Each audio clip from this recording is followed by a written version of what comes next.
తిరుప్పావై లేదా మేలినోము మాసం. వసంత మాసంలో కోయిల నాదంలాగా ధనుర్మాసంలో ఆండాళ్ చెప్పిన పాసురం పల్లవిస్తూ ఉంటుంది.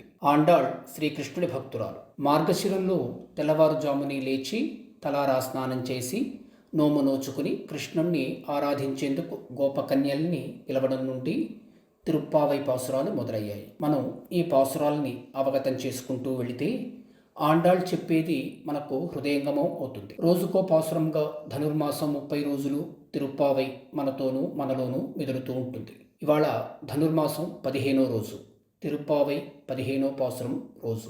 ఆండాళ్ క్రితం పాసురాల్లో నిద్రలేపేందుకు ప్రయత్నం చెయ్యగా ఈ 15వ పాసురం గోపకన్య ఆండాళ్ మాటకు బదులు చెబుతుండగా పరస్పర సంభాషణలాగా సాగుతుంది. రండి మనము ఈ పాసురంతో సాగుదాం.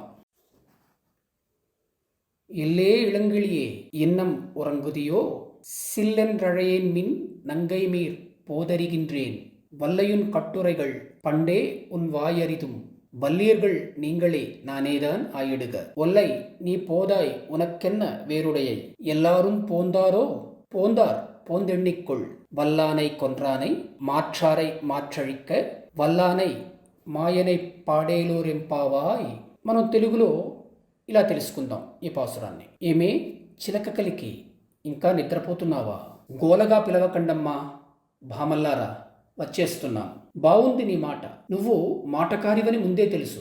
మీరు గొప్పవాళ్లే, నన్ను ఇలా ఉండనివ్వండి. తొందరగా బయటకు రా. నీకు మాత్రం వేరే పనేముంది? అందరూ వచ్చేశారా? వచ్చేశారు. వచ్చి లెక్క పెట్టుకో. బలవంతుణ్ణి చంపిన వాణ్ణి, శత్రువుల్ని ఎదుర్కొని చంపగలిగే శక్తిమంతుణ్ణి, నల్లని వాణ్ణి గానం చేయడానికి రా ఓలాలా నా చెలి. ఈ పాసురాన్ని ఇలా అవగాహన చేసుకుందాం.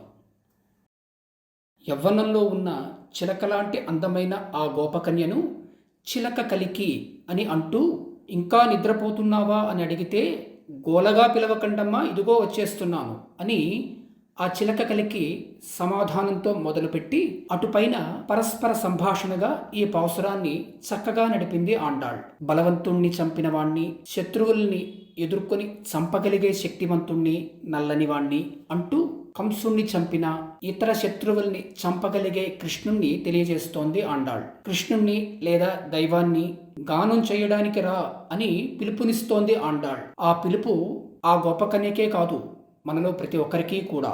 గాయనాత్ త్రాయతే ఇది గాయత్రి అంటే గాయను లేదా గానం వల్ల రక్షించేది గాయత్రి అని గాయత్రి మంత్రం విషయంలో చెబుతారు.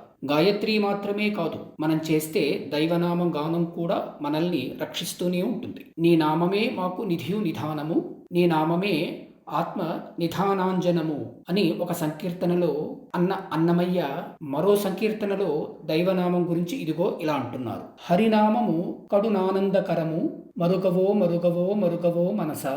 నలినాక్షుని శ్రీనామము కలిదోషహరము కైవల్యము ఫలసారము బహుబంధమోచనము తలచవో తలచవో తలచవో మనసా. నగధరునామము నరకహరణము జగదేకహితము సమ్మతము సగుణ నిర్గుణము సాక్షాత్కారము పొగడవో పొగడవో పొగడవో మనసా.